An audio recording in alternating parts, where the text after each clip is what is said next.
Bismillahirrahmanirrahim. Assalamualaikum warahmatullahi wabarakatuh.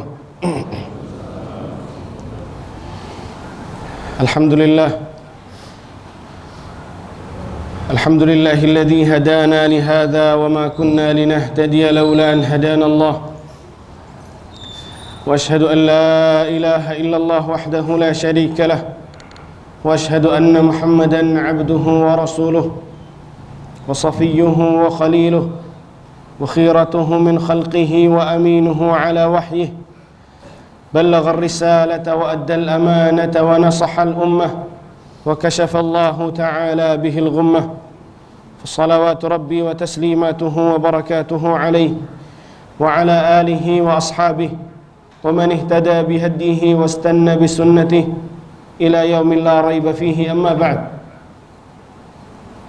Alhamdulillah, jamaah sekalian rahimani wa rahmakumullah, kita senantiasa bersyukur kepada Allah subhanahu wa ta'ala, memanjatkan puja dan puji syukur kepadanya atas segala limpahan nikmat dan karunia yang Allah subhanahu wa ta'ala limpahkan kepada kita. Allah azza wa jalla memberikan kepada kita taufik sehingga kita dapat melangkahkan kaki kita untuk menjalankan salah satu kewajiban yang diwajibkan oleh Allah dan Rasulnya, yaitu salat. Kemudian setelahnya kita melanjutkan dengan mengkaji atau menghadiri majelis ta'lim yang di dalamnya dijunjung tinggi dan dimuliakan nama Allah subhanahu wa ta'ala dan Rasulnya sallallahu alaihi wasallam. Maka perkumpulan seperti inilah adalah perkumpulan yang paling mulia. Tidak ada perkumpulan yang lebih mulia daripada kumpulnya orang-orang yang mengkaji agamanya Allah subhanahu wa ta'ala. Bagaimana tidak? Sedangkan Allah subhanahu wa ta'ala menurunkan kepada orang-orang itu sakinah, rasa tenang. Tenang karena orang-orang yang duduk di majelis ta'lim mengkaji ayat-ayat Allah, hadis-hadis Rasulullah sallallahu alaihi wasallam, mereka akan mengenal Rabbul Alamin. Mereka akan mengenal Tuhan, Zat yang Maha Pengasih lagi Maha Penyayang. Dia selalu mengharap surganya Allah, selalu mengharap ridhanya dan pahala dari Allah subhanahu wa ta'ala. Dan Allah subhanahu wa ta'ala menurunkan kepada mereka rahmatnya, menurunkan kepada mereka malaikat-malaikatnya. Dan Allah subhanahu wa ta'ala membanggakan orang-orang yang duduk di majelis ilmu itu di hadapan malaikatnya. Kalau seandainya salah seorang di antara kita disebut namanya oleh penguasa di hadapan menteri-menterinya, ini salah satu kebanggaan yang luar biasa jamaah sekalian. Bagaimana kalau yang menyebut nama kita adalah Rabbul Alamin? Kalau yang menyebut nama kita Allah subhanahu wa ta'ala. Di hadapan manusia? Tidak. Di hadapan malaikatnya. Bukti tanda Allah subhanahu wa ta'ala mencintai apa yang ia lakukan, yaitu bersimpuh di masjid, duduk di masjid untuk mengkaji agamanya Allah subhanahu wa ta'ala. Di dalam sebuah hadis yang diriwayatkan oleh Imam Al-Bukhari rahimahullahu ta'ala, Rasulullah sallallahu alaihi wasallam bersabda, "Inna lillahi malaikatan sayyarah." Sesungguhnya Allah subhanahu wa ta'ala memiliki malaikat-malaikat yang tugasnya adalah berkeliling, mengelilingi bumi. Yaltamisuna ahla dzikri, mereka mencari orang-orang yang duduk berkumpul mengkaji agamanya Allah subhanahu wa ta'ala. Fa idza wajadu qauman tanadaw halummu ila hajatikum. Kalau salah satu dari malaikat itu mendapati benar ada perkumpulan yang di dalamnya dikaji agamanya Allah subhanahu wa ta'ala, yang mendapati itu memanggil teman-teman yang lainnya. Halummu ila hajatikum. Kemarilah kepada apa yang kalian cari. Apa yang dicari oleh malaikat-malaikat itu, jamaah sekalian? Majlis ta'lim. Halummu ila hajatikum. Kemarilah apa yang kalian cari. Qala fayahuffunahum bi ajnihatihim ila as-sama'id dunya. Kemudian mereka pun mendatangi majelis ta'lim tersebut dan mereka memenuhi majelis itu sampai ke langit. Jadi mereka bertumpuk-tumpukan sampai ke langit sana, subhanallahil azim. Qal fayas'aluhum rabbuhum wa huwa a'lamu minhum. Kemudian setelah selesai majelis ta'lim tersebut, mereka pun kembali. Di dalam riwayat yang lain mereka pun naik ke atas. Naik ke atas untuk melaporkan apa yang mereka lihat, apa yang mereka dapatkan dari orang-orang yang duduk di majelis ta'lim tersebut. Mereka naik ke atas melapor kepada Allah Subhanahu wa taala. Di dalam hadis disebutkan wa huwa a'lamu bihim, padahal Allah Subhanahu wa taala lebih mengetahui daripada malaikat apa yang dilakukan oleh hamba-hambanya di dalam majelis ilmu tersebut. Mereka pun naik ke atas untuk melapor kepada Allah Subhanahu wa taala. Ini menunjukkan bahwasannya Allah Subhanahu wa taala letaknya di mana, jamaah sekalian? Di atas.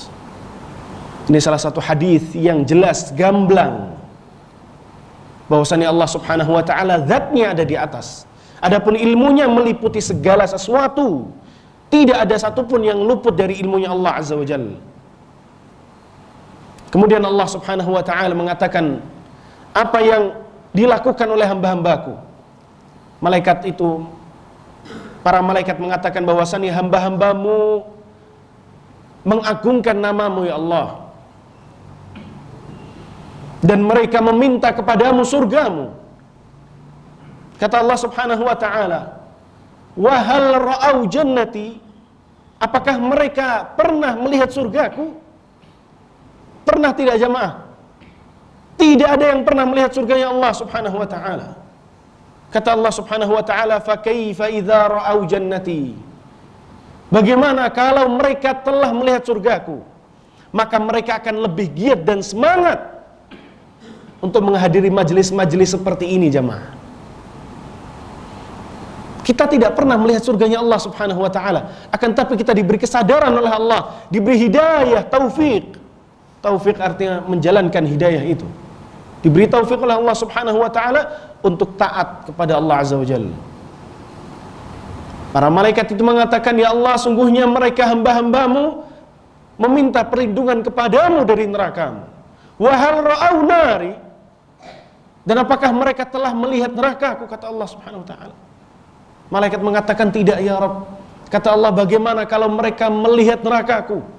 Maka mereka akan lebih giat, lebih semangat untuk meminta perlindungan kepada Rabbul Alamin dari pedihnya api neraka."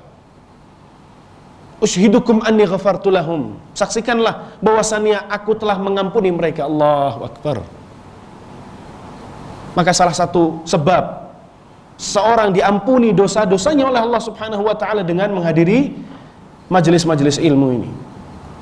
Yang lebih menakjubkan lagi jamaah sekalian, ya, malaikat itu mengatakan, "Ya Allah, sesungguhnya ada salah seorang di antara mereka tak sengaja masuk masjid. Tak sengaja masuk masjid kemudian duduk dengarkan kajian. Mungkin dia lewat masjid mendengar dari luar bahwasannya di dalam masjid ada kajian. Dia pun mampir ke masjid. Kata Allah Subhanahu wa taala, "Ushidukum anni ghafartu lahu." Saksikanlah, aku juga mengampuni dirinya. Allahu Akbar.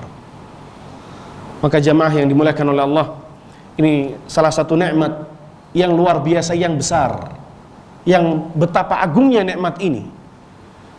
Di antaranya adalah nikmat keamanan, sehingga kita keluar dari rumah kita, mendatangi masjid, mendatangi tempat-tempat kerja kita, tanpa ada kerusuhan di sana dan di sini. Dengan tenang kita melangkahkan kaki kita ke masjid-masjidnya Allah Subhanahu wa taala. Ini nikmat yang luar biasa, ikhwatal iman. Nikmat yang luar biasa. di mana di beberapa negara di sana ya, tak mudah kaum muslimin ya, mengadakan majelis-majelis ta'lim di masjid-masjid. Nah, ikhwatal iman, jamaah sekalian yang dimuliakan oleh Allah Subhanahu wa taala, insyaallah pada kesempatan pagi hari yang baik ini kita akan mengkaji tentang syarat-syarat la ilaha illallah. Syarat-syarat la ilaha illallah. Kita perlu tahu jamaah sekalian bahwasannya tidaklah diciptakan dan ditegakkannya langit dan bumi kecuali karena la ilaha illallah. Tidaklah Allah Subhanahu wa taala menciptakan surga dan neraka kecuali karena la ilaha illallah. Tidak ada yang namanya kesenangan, keberuntungan dan kesengsaraan kecuali karena la ilaha illallah. Ada apa dengan kalimat la ilaha illallah ini? Orang yang memperhatikan alam semesta, ciptaan Allah Subhanahu wa taala, baik itu langitnya, makhluk-makhluk yang ada di langit sana. Matahari terbit jam sekian, terbenam jam sekian. Sudah diatur. Kalau terbenam maka yang terbit bulan. Kapan terbitnya dan kapan terbenamnya bulan itu sudah ada aturannya. Begitu juga dengan buminya Allah Subhanahu wa taala. Tanah yang berwarna coklat ini dapat menumbuhkan tumbuh-tumbuhan yang berbeda-beda. Kalau seandainya kapal di lautan tidak akan berlayar kecuali ada nahkodanya di sana. Itu makhluk yang kecil. Bagaimana dengan dunia ini semua? Orang yang memperhatikan ciptaan-ciptaan ini, dia akan tahu bahwasannya di sana ada Zat yang maha kuasa, Zat yang maha mengatur, menguasai segala sesuatu. Dan dialah Allah Subhanahu wa ta'ala. Kalau seandainya ada Tuhan-Tuhan yang disembah oleh manusia, semuanya tidak ada yang masuk rasional, tidak ada yang masuk di akal bahwasannya dia yang mengatur alam semesta ini. Karena yang namanya makhluk, jamaah sekalian, yang namanya makhluk, Allah Subhanahu wa ta'ala membatalkan peribadatan kepada makhluk karena dia makan. Karena dia makan. Kana yakulani ta'am, kata Allah Subhanahu wa taala. Tatkala berbicara tentang Isa dan ibunda Maryam. Karena keduanya makan, maka tak patut untuk dijadikan Tuhan. Orang yang makan, maka dia butuh untuk mengeluarkan makanan itu. Kalau sudah mengeluarkan makanan itu, maka dia akan lapar kembali. Orang yang lapar berarti dia membutuhkan sesuatu. Yang membutuhkan sesuatu, dia tidak layak untuk dijadikan Tuhan. Dan manusia, makhluk, siapapun dia, adalah sosok makhluk yang maha membutuhkan. Adapun Allah Subhanahu wa taala adalah ya Al-Hayyu Al-Qayyum. Al-Qayyum, zat yang maha berdiri sendiri, tidak membutuhkan siapapun. Itu Allah Subhanahu wa taala. Maka diciptakannya ini semua karena la ilaha illallah. Dan Allah Subhanahu wa taala ya, tidaklah mengutus para nabi dan rasul kecuali awal dakwah mereka agar umatnya menyembah hanya kepada Allah Subhanahu wa taala semata. Walaqad ba'atsna fi kulli ummatin rasulan an i'budullaha wajtanibut taghut. Kami telah mengutus pada setiap umat seorang rasul, dan tugas para rasul itu adalah an i'budullah, agar kalian wahai umatku menyembah hanya kepada Allah Subhanahu wa taala. Wajtanibut taghut, jauhilah oleh kalian at-taghut, yaitu segala sesuatu yang disembah selain Allah Subhanahu wa ta'ala. Nabi Nuh alaihi salam mengatakan kepada kaumnya, ya qaumi ibudullah ma lakum min ilahin ghairuh. Nabi Hud mengatakan kepada Nabi Saleh, mengatakan kepada kaumnya, yaitu kaum Ad, kaum Thamud, ya qaumi ibudullah ma lakum min ilahin ghairuh. Nabi Hud mengatakan kepada kaumnya, yaitu kaum Ad, ya qaumi ibudullah ma lakum min ilahin ghairuh, dengan kalimat-kalimat yang sama, wahai kaumku, ubudullah, sembahlah Allah Subhanahu wa taala, ma lakum min ilahin ghairuh, karena sungguhnya kalian tidak memiliki Tuhan selain Allah Subhanahu wa taala. Baik jemaah sekalian yang dimuliakan oleh Allah Subhanahu wa taala, ketahuilah bahwasannya kalimat yang paling mulia atau di antara zikir yang paling mulia, yang paling agung adalah zikir la ilaha illallah. Dan kalimat la ilaha illallah adalah kalimatut tauhid, yang artinya adalah tiada Tuhan yang berhak disembah kecuali Allah. Itu arti yang paling tepat. Tiada Tuhan yang berhak, yang benar untuk diibadahi kecuali Allah Subhanahu wa ta'ala. Sebagian orang ada yang mengartikan tiada Tuhan selain Allah. Ini tidak sesuai dengan fakta realita. Karena apa? Karena ternyata di sana ada sosok-sosok yang disembah selain Allah Subhanahu wa ta'ala. Dan ada juga yang mengartikan la ilaha illallah dengan tiada yang memberi rizki kecuali Allah, tiada yang menciptakan kecuali Allah. Jamaah rahimani wa rahimakumullah, arti ini adalah arti yang juga difahami oleh Abu Jahal, Abu Lahab, dan orang-orang yang didakwahi oleh Nabi SAW di kota Makkah. Orang-orang yang didakwahi oleh Nabi SAW di kota Makkah, mereka meyakini bahwasannya yang memberikan rizki adalah Allah, yang menciptakan langit dan bumi adalah Allah. Wala in sa'altahum man khalaqas samawati wal arda wa sakhkhara asy-syamsa wal qamar wa may yudabbirul amr sayaquluna Allah. Apabila engkau bertanya kepada mereka, wahai Muhammad, siapakah yang menciptakan langit dan bumi? Siapakah yang mengatur matahari dan bulan sehingga adanya malam hari dan siang hari? Dan siapakah yang mengatur semua urusan alam semesta ini? Mereka akan menjawab, Allah yang mengaturnya. Lantas mengapa mereka menyekutukan Allah Subhanahu wa ta'ala? Maka ikhwatul iman rahimani wa rahimakumullah, kalimat la ilaha illallah ini adalah kalimat yang paling agung, yang karenanya lah Allah Subhanahu wa ta'ala menciptakan surga dan neraka, yang karenanya lah sebagai pembeda, sebagai pembeda. Baik, kalimat la ilaha illallah ini juga al-urwatul wuthqa, yaitu ikatan yang kuat, ikatan yang kuat. Sebagaimana Allah Azza wa Jalla mengatakan di dalam surat Al-Baqarah, la ikraha fid din, tidak ada paksaan di dalam agama. Qad tabayyana ar-rusydu minal ghayy, telah jelas jalan yang benar dari jalan kesesatan. Kemudian Allah mengatakan, faman yakfur bit-taghuti wa yu'min billah faqad istamsaka bil urwatil wuthqa lan fisama laha wallahu sami'un alim.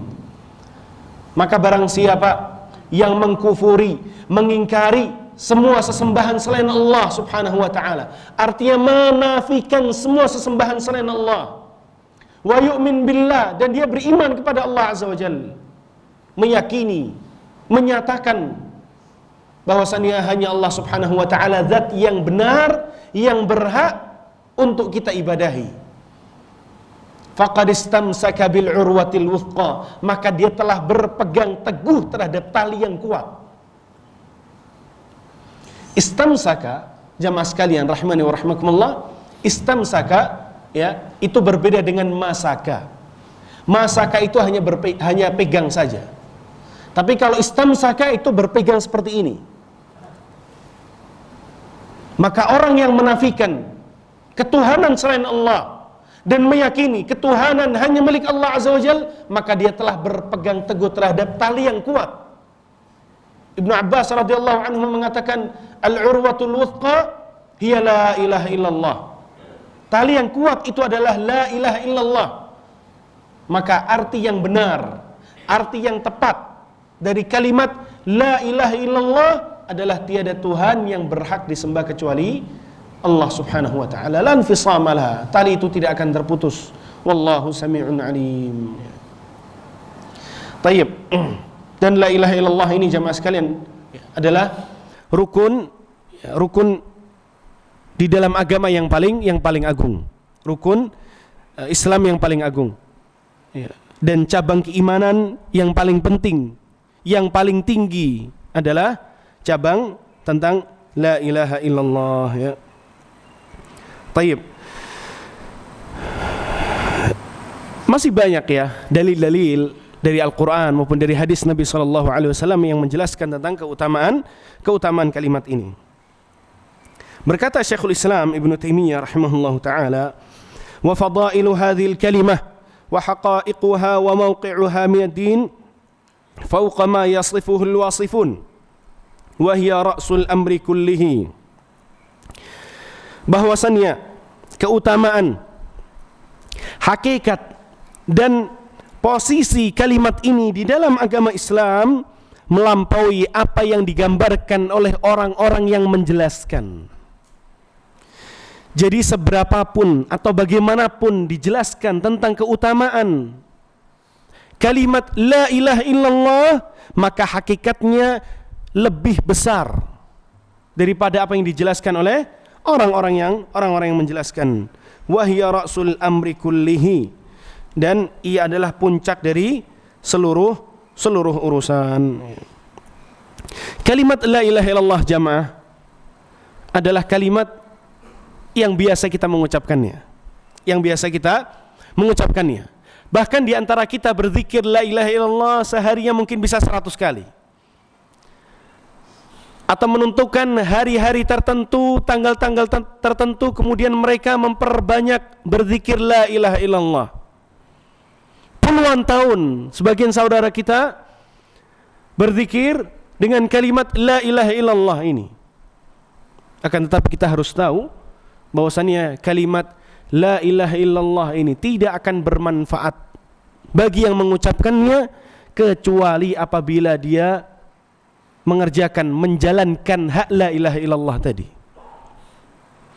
Kecuali dia mewujudkan haknya la ilaha illallah dan mewujudkan syarat-syarat kalimat la ilaha illallah. Tayyib. Disebutkan tentang Al-Imam Al-Hasan Al-Basri rahimahullahu ta'ala,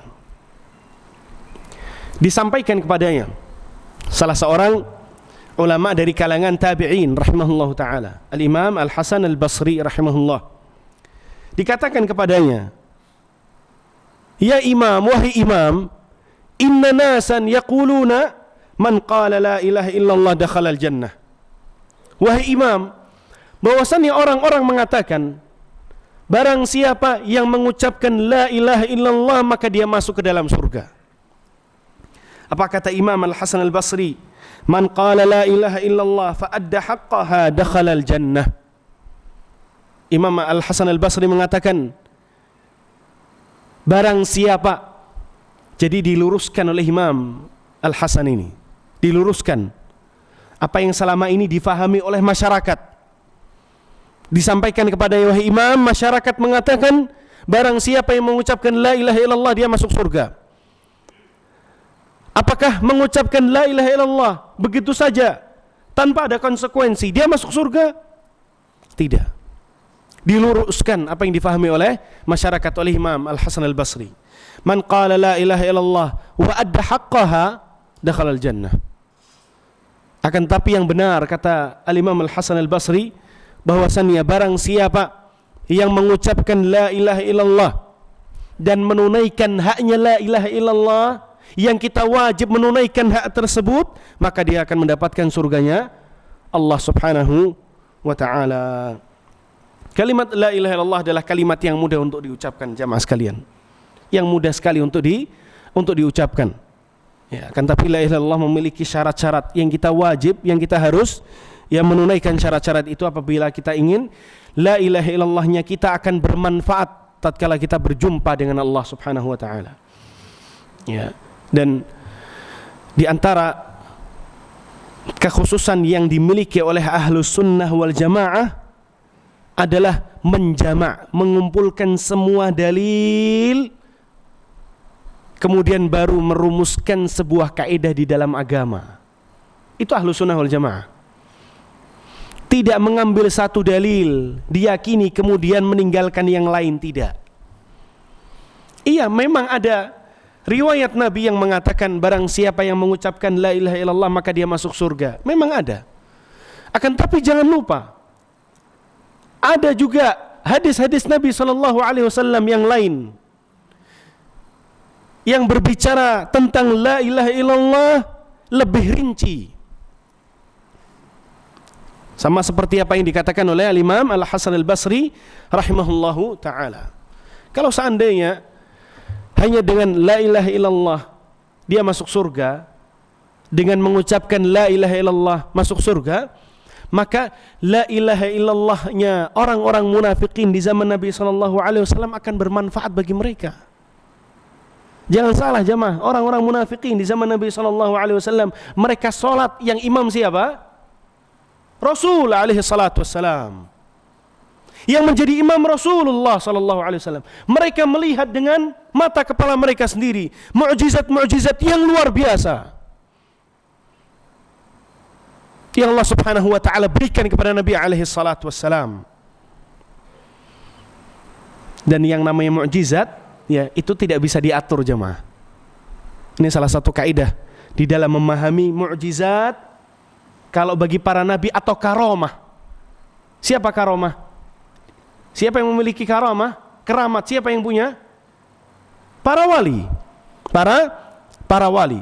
Kalau seandainya para nabi alaihi salatu wassalam tidak dapat mengatur mukjizat. Mengatur maksudnya kapanpun, dimanapun dapat mengeluarkan mukjizat itu nggak bisa. Tidak bisa. Karena mukjizat spontan Allah Subhanahu wa taala yang ngasih. Berbeda dengan karomah, berbeda dengan keramat. Ya. Kalau mukjizat tidak bisa diatur, ya sama juga dengan keramat juga tidak bisa diatur. Maka orang-orang, ya, sebagian orang yang mengatakan bahwasannya karomah, keramatnya wali itu bisa diatur, maka itu kedustaan yang nyata. Kedustaan yang nyata. Tidak bisa keramat itu diatur. Orang-orang munafikin di zaman Nabi SAW, mungkin kalau sholat yang di sebelah kanan dan kirinya Abu Bakar dan Umar. Orang-orang munafikin, mereka menghadiri majlis Nabi SAW. Yang isi kajian siapa jamaah? Rasulullah SAW. Duduk mereka bersama para sahabat, duduk bersama Abu Hurairah, duduk bersama Ibnu Abbas, Ibnu Mas'ud, ulama dari kalangan sahabat. Kalau demikian, ya, dan mereka juga tinggalnya di mana? Di Madinah. Di Madinah. Padahal Allah Subhanahu wa taala sudah mensucikan, membersihkan, ya, kota Madinah dari orang-orang di luar Islam. Akan tapi karena nampaknya mereka mengucapkan la ilaha illallah tidak diusir oleh Nabi sallallahu alaihi wasallam. Akan tapi pertanyaannya, kenapa ucapan la ilaha illallahnya mereka tidak bermanfaat bagi mereka? Justru mereka menjadi orang-orang yang tempatnya di mana? Di neraka jemaah. Di keraknya api neraka. Innal munafiqina fid darkil asfali minan nar wa lan tajid lahum nasira. Sesungguhnya orang-orang munafikin tempat mereka di keraknya api neraka. Kalau di keraknya api neraka, maka itu azab yang paling pedih, azab yang paling dahsyat adalah azab di keraknya api neraka. Neraka yang paling bawah. Surga dan neraka itu memiliki tingkatan. Tapi kalau surga itu darajat, maki jim, darajat, tingkatan itu ke atas. makin ke atas makin mulia.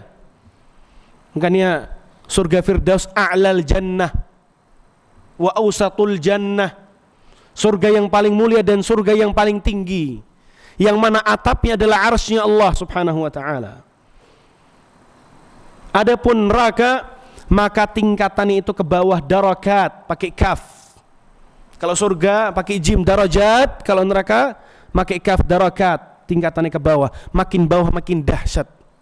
Mengapa orang-orang munafikin hidup mungkin bertetangga dengan para sahabat, mungkin bisa jadi bertetangga dengan Nabi SAW, akan tapi mereka berada di keraknya api neraka, ya, karena mereka tidak memenuhi haknya la ilaha illallah dan tidak menunaikan syarat-syaratnya la ilaha illallah. Ya, tayyib.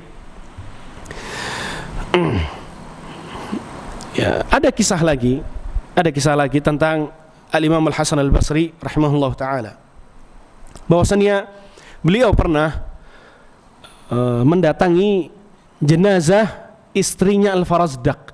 Al-Farazdaq ini salah seorang penyair, salah seorang syair. Istrinya meninggal,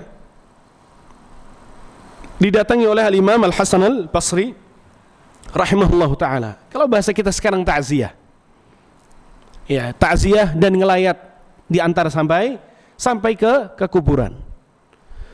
Al-Imam Al-Hasan rahimahullah ta'ala bertanya kepada sang suami, yaitu Al-Farazdaq, salah seorang penyair. Dan penyair dahulu tidak sama dengan sekarang. Kalau sekarang penyair murni. Kalau zaman dahulu penyair tapi juga hafal Al-Quran, tapi juga faham agama. Tidak masalah seseorang mengambil bidang ini, bidang itu, tidak masalah. Selama itu halal, tidak masalah.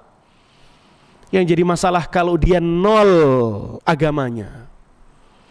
Yang jadi masalah kalau dia nol agamanya, sehingga ia tidak bisa membedakan mana yang halal dari rezeki dan mana yang haram dari rezekinya. Tayyib. Al-Imam Al-Hasan Al-Basri rahimahullah ta'ala bertanya, "Madza a'datta li hadzal yaum?" Bertanya kepada sang suami, "Wahai Farazdaq, apa yang engkau siapkan untuk hari ini?" Maksudnya apa? Untuk kematian ini. Untuk kematian.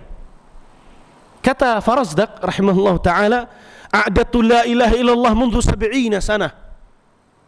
Aku menyiapkan hari kematian seperti ini dengan la ilaha illallah sejak 70 tahun yang lalu. Sejak 70 tahun yang lalu. Waktu yang begitu lama dipersiapkan oleh Al-Farazdaq rahimahullah dengan la ilaha illallah. Kata Imam Al-Hasan Al-Basri rahimahullah ta'ala, "Ni'mal uddah." Sebaik-baik persiapan adalah persiapan dengan membawa modal besar, yaitu la ilaha illallah, untuk berjumpa dengan Allah Azza wa Jalla. Lakin li la ilaha illallah syurutan, akan tetapi la ilaha illallah memiliki syarat yang tidak akan bermanfaat la ilaha illallahnya seseorang kecuali apabila dia menunaikan syarat la ilaha illallah. Tayyib. Syarat yang pertama adalah ilmu. Syarat yang pertama adalah ilmu, memahami kalimat la ilaha illallah ini. Ilmu yang menafikan kejahilan. Menafikan apa? Kejahilan. Tatkala orang mengucapkan la ilaha illallah, dia benar-benar memaknai dan mengilmui bahwasannya kalimat la ilaha illallah artinya tiada Tuhan. Dia menafikan semua Tuhan-Tuhan selain Allah subhanahu wa ta'ala. Illallah, kecuali Allah subhanahu wa ta'ala. Ilmu yang terdiri dari dua hal, nafi dan isbat. Menafikan, meniadakan, dan mengisbatkan, yaitu menyatakan bahwasannya hanya Allah subhanahu wa ta'ala yang berhak untuk diibadahi. Sebagaimana Allah subhanahu wa ta'ala mengatakan, iyyaka na'budu wa iyyaka nasta'in, yang artinya adalah hanya kepadamu ya Allah kami beribadah, dan hanya kepadamu ya Allah kami meminta pertolongan. Ai la na'budu ghairak, artinya adalah kami tidak menyembah selainmu ya Allah. Taib. Apa dalil bahwasannya ilmu tentang la ilaha illallah itu sangat penting, bahkan perintah dari Allah subhanahu wa ta'ala? Setiap orang harus belajar tentang la ilaha illallah. Apa dalilnya? Apa dalilnya? Karena segala sesuatu yang kaitannya tentang agama harus berlandaskan dalil. Harus berlandaskan ilmu yang benar. Ilmu yang benar adalah wahyu dari Allah Subhanahu wa taala. Wahyu adalah ilmu, ilmu adalah wahyu. Taib. Ya, dan tidak ada keselamatan bagi seseorang di dunia sebelum kelak di akhirat kecuali tatkala dia mengikuti Al-Qur'an dan sunnah Nabi sallallahu alaihi wasallam. Dalilnya adalah Allah Subhanahu wa taala berfirman di dalam surat Muhammad ayat ke-19, "Fa'lam annahu la ilaha illallah wastaghfir li dzambik." Ketahuilah, fa'lam, i'lam, fi'lu amrin, kata kerja perintah. Allah Subhanahu wa taala memerintahkan bagi setiap muslim untuk mempelajari tentang kalimat la ilaha illallah ini. Ya, la ilaha illallah bukan sekedar kalimat yang begitu saja diucapkan. Ya, bagaimana para ulama, ya, bagaimana Imam Ibnu Khuzaimah rahimahullahu taala, ya, salah seorang imam senior dari kalangan mazhab Al-Imam Syafi'i rahimahullahu taala. Beliau menulis kitab tentang yang judulnya Kitabut Tauhid, yang kitabnya berjilid-jilid, yang di dalamnya beliau membahas tentang kalimat la ilaha illallah ini. Fa'lam annahu la ilaha illallah wastaghfir li dzambik. Ketahuilah, belajarlah, ya, bahwasannya la ilaha illallah, bahwasannya la ilaha illallah, bahwasannya tiada Tuhan yang berhak disembah kecuali Allah Subhanahu wa taala. Dan Allah juga mengatakan di dalam surat Az-Zukhruf ayat 86, wala yamliku alladhina yad'una min dunihi syafa'ah illa man syahida bil haqqi wa hum ya'lamun. Sesembahan-sesembahan, siapapun orangnya kelak di akhirat tidak dapat memberikan syafaat kepada orang yang dikehendaki olehnya untuk diberikan syafaat kecuali kepada orang-orang yang tahu tentang kalimat la ilaha illallah ini, yang mereka bersaksi tentang la ilaha illallah dan mereka tahu maknanya. Maksudnya adalah bahwasannya syafaat, ya, syafaat kalau bahasa kita sekarang apa jemaah? Kalau bahasa kita sekarang adalah rekomendasi. Direkomendasi orang ini, ya Allah, orang ini adalah orang yang muwahhid, adalah orang yang bertauhid, ya Allah. Ya Allah, orang ini adalah orang yang saleh, itu rekomendasi. Itu adalah syafaat. Nah, syafaat ini tidak akan terlaksana kecuali dengan dua syarat. Yang pertama, Allah Subhanahu wa taala mengizinkan seseorang untuk memberikan syafaat. Oleh karena kelak di akhirat tidak serta-merta Nabi sallallahu alaihi wasallam langsung memberikan syafaat, tidak. Meminta izin kepada Allah Subhanahu wa taala terlebih dahulu. Setelah diizinkan baru Nabi sallallahu alaihi wasallam memberikan syafaat. Jadi harus ada izin dari Allah. Yang kedua, Allah Subhanahu wa taala meridai orang ini untuk mendapatkan syafaat. Jadi izinnya Allah kepada orang untuk memberikan syafaat. Yang kedua, ridhonya Allah kepada seorang untuk mendapatkan syafaat. Nah, ridhonya Allah untuk orang mendapatkan syafaat harus dengan syarat dia bersaksi bahwasannya la ilaha illallah dan dia tahu makna tentang la ilaha illallah ini. Taib. Sebuah hadis dari jalan sahabat yang mulia Utsman bin Affan radhiyallahu anhu, beliau berkata, Nabi sallallahu alaihi wasallam telah bersabda, "Man mata wa huwa ya'lamu an la ilaha illallah dakhala al-jannah." Ini hadis, ya, yang bunyinya, yang nadanya hampir sama dengan hadis yang tadi kita sebutkan. Barang siapa yang mengucapkan la ilaha illallah masuk surga. Ada riwayat yang lain. Man mata wa huwa ya'lamu an la ilaha illallah dakhala al-jannah. Barang siapa yang wafat dan dia mengetahui dan dia mengilmui bahwasannya tiada Tuhan yang berhak disembah kecuali Allah, maka dia masuk surga. Maka dia masuk surga. Dan kita perlu tahu jamaah bahwasannya ibadah itu bukan hanya sekedar salat. Ibadah itu bukan hanya sekedar ruku' dan sujud. Bukan hanya sekedar itu. Bukan hanya sekedar itu. Ya, tatkala seorang minta keberkahan, ya, berkah itu dari siapa jemaah? Dari Allah Subhanahu wa taala. Maka mintanya kepada Allah adalah ibadah. Kalau minta berkah itu adalah ibadah, maka tidak boleh minta berkah itu dialihkan kepada selain Allah Subhanahu wa taala. Yang pada zaman sekarang kita banyak melihat orang-orang minta berkah kepada siapa? Kepada siapa jemaah? Kepada orang-orang saleh. Kepada orang-orang saleh. Ya. Minta berkahnya wahai fulan, minta berkahnya wahai fulan. Ya akhi, minta berkah adalah ibadah yang tidak boleh dialihkan kepada selain Allah Subhanahu wa taala. Taib. Dan berbicara tentang ngalap berkah, ada pembahasan yang panjang, pembahasan yang sangat menarik, ya. Taib. Syarat yang kedua adalah al-yaqin al-munafi lisyakki war-raib. Keyakinan yang menafikan keraguan-raguan. Syarat bermanfaatnya modal la ilaha illallah tatkala kelak seseorang berjumpa dengan Allah. Yang kedua adalah keyakinan yang menafikan keraguan-raguan. Kita yakin tentang la ilaha illallah ini.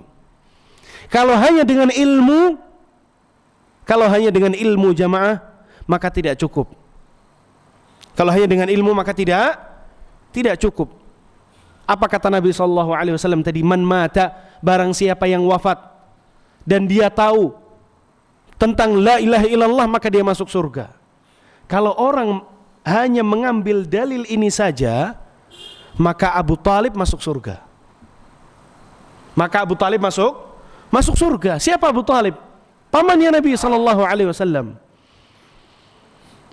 Yang tatkala sakaratul maut, ya, dituntun oleh Nabi SAW, ya rahmakallah, dituntun oleh Nabi SAW untuk mengucapkan la ilaha illallah. Karena dia tahu maknanya, dia tidak mau mengucapkannya. Maka pengetahuan ilmu saja tidak cukup.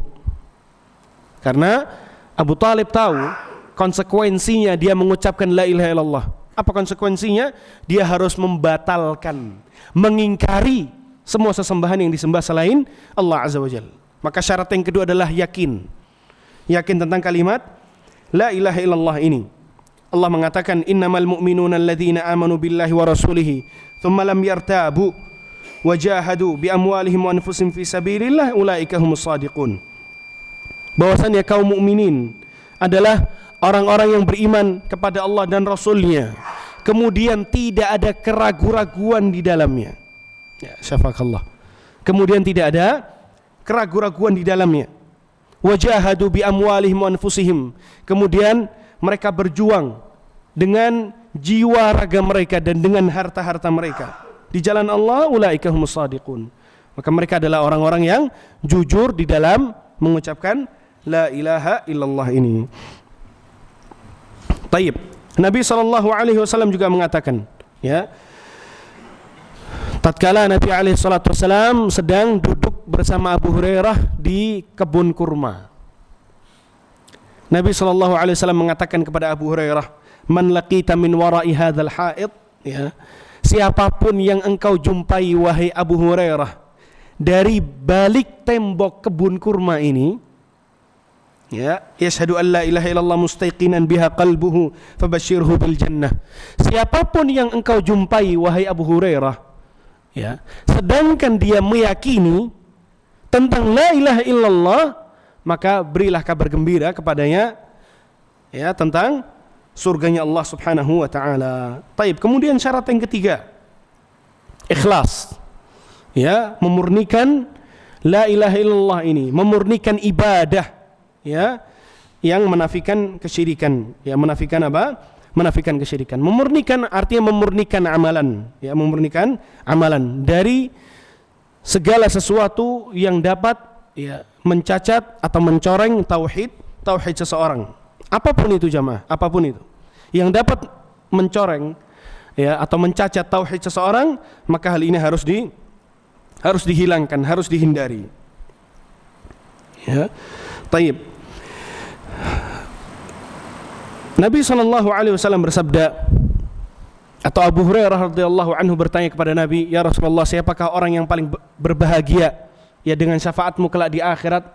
Kata Nabi SAW yang artinya orang yang paling bahagia dengan syafaatku kelak di akhirat adalah orang yang mengucapkan la ilaha illallah murni dari hatinya. Murni dari hatinya. Karena hatinya murni mengucapkan la ilaha illallah, berbuah amalan-amalan yang murni juga dari kesyirikan kepada Allah Subhanahu wa taala. Baik. Syarat la ilaha illallah yang keempat, as-sidqu al-munafi lil kadhib. Jujur yang menafikan kebohongan. Jujur tentang kalimat la ilaha illallah ini yang menafikan kebohongan. Ya. Artinya adalah lisan yang dengannya kita mengucapkan la ilaha illallah ini harus sama dengan apa yang diyakini atau yang diucapkan oleh hati, ya. Ini bertolak belakang dengan apa yang diucapkan oleh orang-orang munafikin. Orang-orang munafikin mengucapkan la ilaha illallah, tapi lisan mereka tidak sama dengan hati mereka. Allah Subhanahu wa taala mengatakan, "Idza ja'akal munafiquna qalu nashhadu innaka la rasulullah wallahu ya'lamu innaka la rasuluhu wallahu yashhadu innal munafiqina lakadzibun." Apabila datang kepadamu orang-orang munafiqun, orang-orang munafikin datang kepadamu dan mereka mengatakan kami bersaksi bahwasannya engkau adalah utusan Allah, ketahuilah Allah Subhanahu wa taala mengetahui bahwasannya engkau benar-benar utusan Allah. Wallahu yashhadu innal munafiqina lakadzibun. Dan Allah Subhanahu wa taala bersaksi bahwasannya orang-orang munafikin adalah orang-orang yang dusta dari apa yang mereka ucapkan. Jadi apa yang mereka ucapkan tidak sama dengan apa yang diucapkan oleh hati mereka. Nabi SAW bersabda, "Ma min ahadin yashhadu an la ilaha illallah wa anna Muhammadar Rasulullah sidqan min qalbihi illa harramahu Allahu 'alan nar." Dalil tentang kejujuran atau dalil tentang jujurnya la ilaha illallah dari hati, sabda Nabi SAW, "Ma min ahadin," tidaklah ada seseorang yang bersaksi bahwasannya tiada Tuhan yang berhak disembah kecuali Allah, dan ia juga bersaksi bahwasannya Muhammad adalah utusan Allah, sidqan min qalbihi, jujur dari lubuk hatinya yang paling dalam. Tidak hanya ucapan yang diucapkan oleh lisan. Kalau hanya ucapan maka mudah siapapun bisa mengucapkan la ilaha illallah. Betul ya Pak ya? Jangankan manusia. Di sana ada hewan yang juga bisa diajari bicara. Siapa dia? Burung beo. Burung beo. Dia juga bisa mengucapkan la ilaha illallah. Jangankan orang Islam, yang di luar Islam pun juga mampu mengucapkan la ilaha illallah. Ya. Akan tetapi la ilaha illallah itu harus sama dengan apa yang diucapkan oleh hati, sidqan min qalbihi, jujur dari hatinya, kecuali Allah Subhanahu wa taala akan mengharamkan baginya neraka. Kemudian syarat yang kelima, al-mahabbah al-munafiyah lil bughdhi, yaitu kecintaan yang menafikan kebencian. Kecintaan yang menafikan kebencian. Artinya adalah seorang muslim yang mengucapkan la ilaha illallah, dia harus mencintai Allah dan Rasulnya yang lebih utama. Dia harus mencintai segala sesuatu karena Allah, dan dia harus membenci apa yang harus ia benci karena Allah Subhanahu wa taala juga. Sehingga kalau ada hal-hal yang menyelisihi syariat, bukan karena hawa nafsunya dia membencinya, tidak. Akan tetapi dia membenci itu semua karena Allah Subhanahu wa taala. Kalau bencinya karena Allah, dia juga akan bersikap tentang apa yang ia benci, sikap dia juga sejalan dengan apa yang disyariatkan oleh Allah Subhanahu wa taala. Dia tidak menyikapi apa yang dia benci dengan hawa nafsunya, tidak. Akan tapi segala sesuatu harus dibangun di atas cinta dan benci karena Allah Subhanahu wa taala. Nabi sallallahu alaihi wasallam bersabda, "Awthaqu 'ural iman al-hubbu fillah wal bughdhu fillah." Tali iman yang paling kuat adalah cinta karena Allah dan benci karena Allah Subhanahu wa taala. Kemudian syarat yang keenam adalah al-inqiyad al-munafi lit-tark, yang artinya adalah tunduk tunduk, ya, yang menafikan sikap meninggalkan. Tunduk apa maksudnya? Tunduk kepada semua yang disyariatkan oleh Allah Subhanahu wa taala. Bukan hanya mengucapkan la ilaha illallah kemudian menghalalkan apa yang diharamkan oleh Allah, atau mengharamkan apa yang dihalalkan oleh Allah Subhanahu wa taala, tidak. Mengucapkan la ilaha illallah dia tunduk, dia sami'na wa ata'na atas apa yang disyariatkan oleh Allah Azza wa Jalla. Allah Subhanahu wa taala tidak hanya mensyariatkan tauhid syirik, tidak. Di sana ada hal-hal yang disyariatkan oleh Allah Subhanahu wa taala yang kaitannya tentang rizki, yang halal mana, yang haram mana, sudah dijelaskan dengan gamblang oleh syariat Islam. Contohnya saja tentang riba, jamaah. Tentang riba. Berapa banyak saudara kita kaum muslimin yang masih makan riba. Semoga Allah Subhanahu wa taala memberikan kepada kita hidayahnya. Taib. Allah Subhanahu wa taala mengatakan wa anibu ila rabbikum wa aslimu lahu. Ya, kembalilah kalian kepada Allah dan tunduklah kalian kepada Allah Subhanahu wa taala. Islam, apa arti Islam, jemaah? Seluruh para nabi dan rasul mengatakan wa ana minal muslimin. Nabi Yusuf alaihissalam mengatakan, berdoa kepada Allah, tawaffani musliman wa alhiqni bisalihin. Ya Allah, wafatkanlah aku dalam keadaan muslim. Dalam keadaan apa? Muslim. Yang mana kita tahu Islam siapa yang bawa? Nabi Muhammad sallallahu alaihi wasallam. Akan tapi mengapa Nabi Yusuf alaihissalam mengatakan wafatkanlah aku di atas Islam dan jadikanlah aku kelak di akhirat bersama orang-orang saleh. Itu siapa? Nabi Yusuf alaihissalam. Ya. Islam yang dimaksudkan adalah Islam yang tauhid tadi. Islam yang tauhid. Nabi Ibrahim juga mengatakan bahwasannya aku termasuk orang muslim. Muslim di sini artinya adalah orang yang berserah diri kepada Allah Subhanahu wa taala. Terserah engkau ya Allah. Apa yang engkau kehendaki untuk membuat syariat atau membikin syariat. Kita cuma sebagai hamba hanya mengucapkan apa? Sami'na wa ata'na. Kami mendengar dan kami tunduk patuh taat kepada apa yang disyariatkan oleh Allah Subhanahu wa taala. Allah juga mengatakan, "Wa man ahsanu dinan mimman aslama wajhahu lillahi wa huwa muhsin." Agama siapakah yang lebih baik? Ahsan. Siapakah yang lebih baik dari agamanya seseorang yang dia tunduk berserah diri kepada Allah Subhanahu wa taala. Berserah diri dan pastinya ya patuh dan taat apa yang disyariatkan oleh Allah Subhanahu wa taala. Yang demikian adalah agama seseorang yang paling baik. Taib. Kemudian syarat yang ketujuh adalah al-qabul al-munafi lirrad. Ya, artinya menerima yang menafikan sikap penolakan. Artinya tidak menolak satu pun dari apa yang disyariatkan oleh Allah Subhanahu wa taala. Kalau tadi patuh menerima, ya. Kalau tadi patuh, kalau sekarang menerima dan mengerjakan. Ya, menerima dan mengerjakan. Ya. Taib. Ini jamaah yang dimuliakan oleh Allah adalah 7 syarat la ilaha illallah yang apabila dikerjakan, ditunaikan oleh seorang muslim, maka la ilaha illallahnya dia akan menjadi modal besar tatkala ia bertemu dan berjumpa dengan Allah Subhanahu wa taala.